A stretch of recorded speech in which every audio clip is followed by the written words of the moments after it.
Hello, and thank you so much for taking the time out to listen to the first part of this series of 6 on analyzing your finances.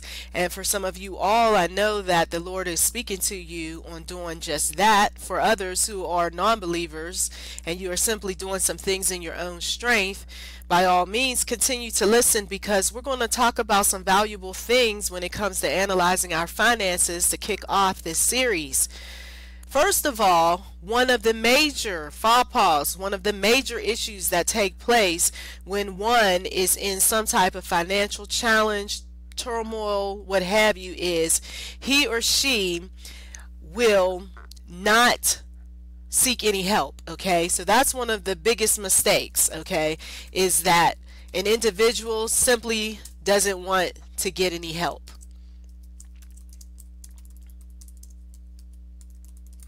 So if you're not getting any type of assistance, whether spiritually, physically, or mentally, eventually these things happen to you. You begin to isolate yourself. Depression shows up. Overeating, because some people, they look at eating all sorts of food as comfort. There are some major health woes over time that take place. And so then you're spending more money to get better. Okay? When the major issue was that you had a financial burden. Okay? Whatever that financial burden might be. Some of you all, some financial burdens tend to be layoffs. Some is an unexpected termination due to an employee doing something that was inappropriate, not right.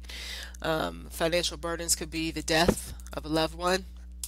A financial burden can be a terminal illness and all of the treatment that goes on with that. A financial burden can be purchasing a home or renting an apartment that is simply costly.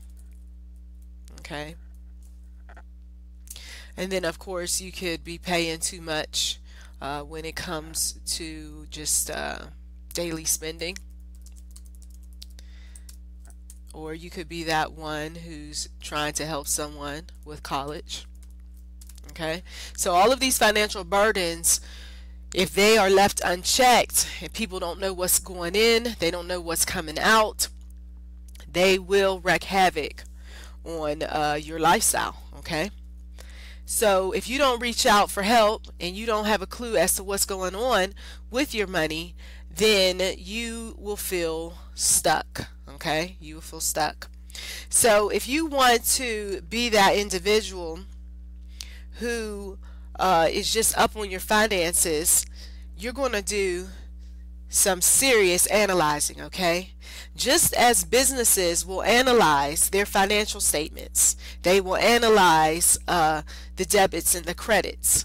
This is what an individual has to do when it comes to what is going on at home, okay, or bills that you may be responsible for someone else. Much of our money goes into housing,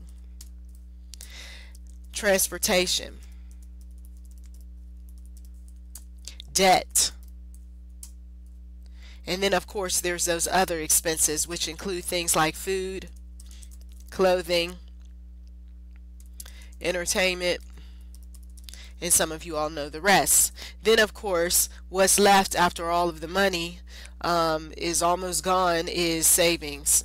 And this is the typical scenario for so many people. But what are we told by financial experts? We need to pay ourselves first. Okay? But you're not going to do that when you look at housing being the priority, or transportation, or even your debt. Okay? But you will have to start thinking like that, because at the end of the day, it's about you.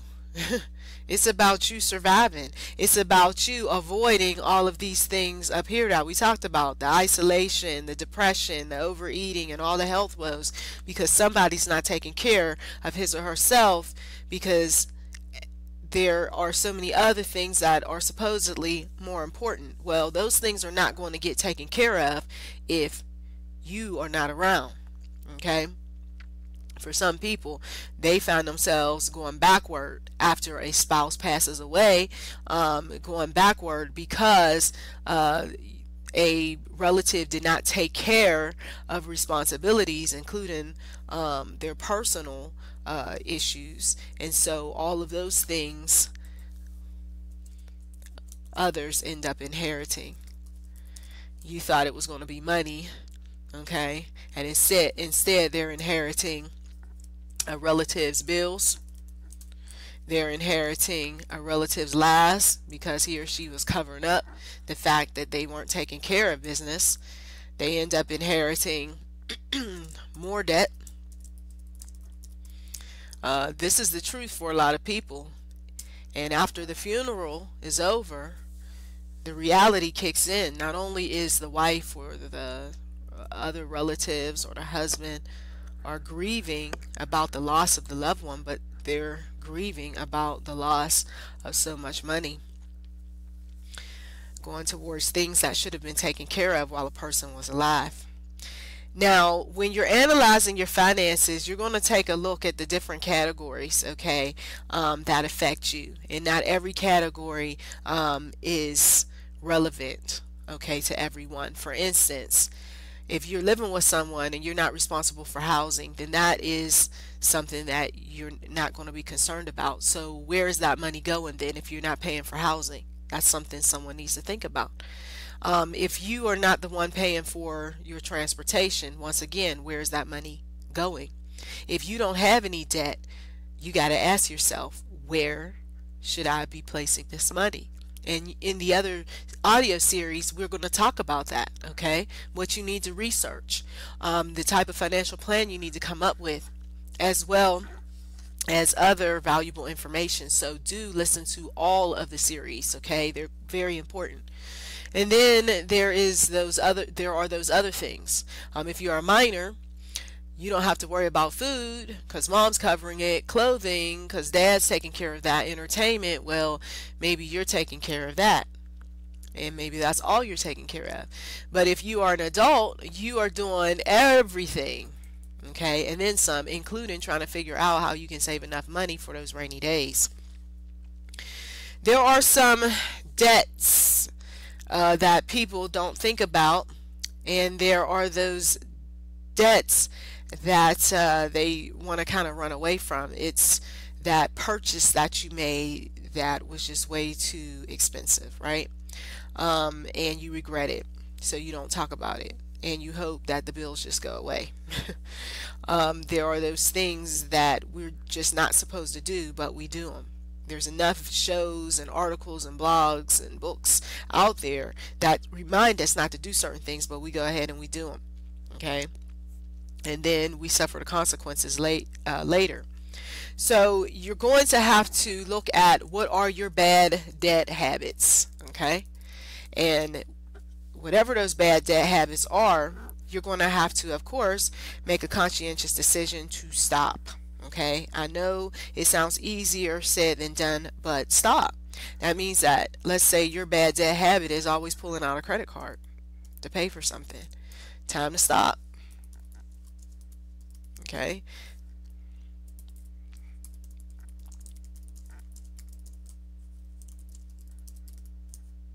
So you stop the bad debt habits by being proactive in just saying, this is something that I'm not going to do, and then standing by your word. The other thing that we've heard so many financial experts talk about is living what? Beyond your means. So whoever guessed that, you're right on point. Absolutely. This is the problem for so many households. And so when they live beyond their means, then things suffer. Okay, things that shouldn't suffer end up suffering. So this bill doesn't get paid, and then of course you got people who are stressed out in the family because somebody wants to buy something that's not important. Okay, so that will definitely get you in trouble. So when I'm analyzing my finances, I'm going to look at where I can reduce costs, and I talk further about this in other audio. I'm also going to look at where is my money going,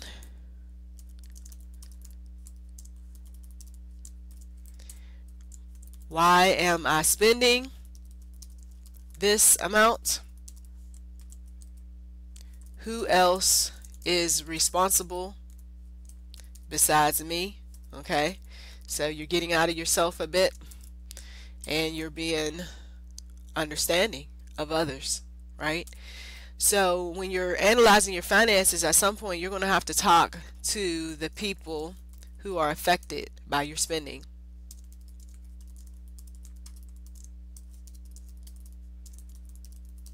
And saving, because sometimes people are very good at saving to the point where they are miserly, and so that water heater that needs to be replaced, or the stove that needs to be taken care of, or the dryer that's needed, these things are not getting bought because somebody has a healthy account for everything they want to do, but then they fail to contribute to the household budget effectively.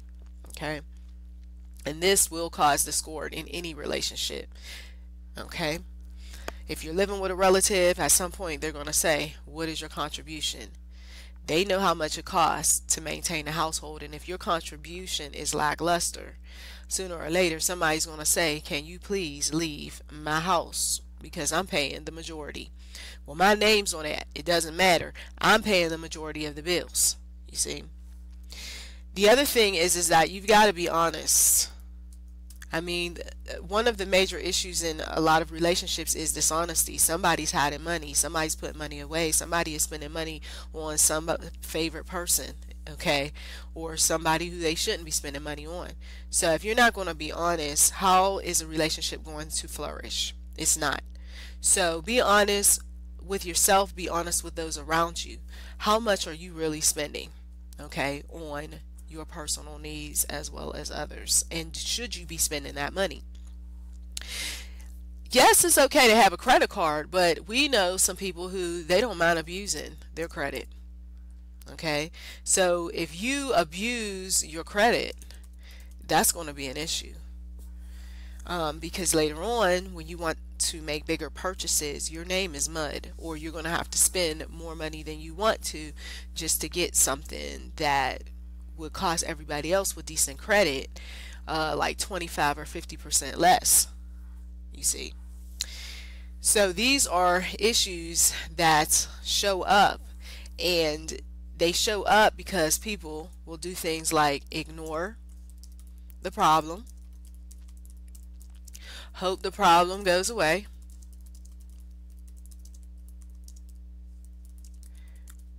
hope the people associated with the problem will go away. A lot of times that problem was created because somebody simply did not sit down and talk. Okay? Can we afford this? And then they don't want to feel rejected, because no, we can't afford it. Maybe next year. Well, I'm gonna buy it now. Okay, now we got more problems. One must save for a rainy day, so sit down and look at how much money you can put toward emergency spending. Look at what your current goals are.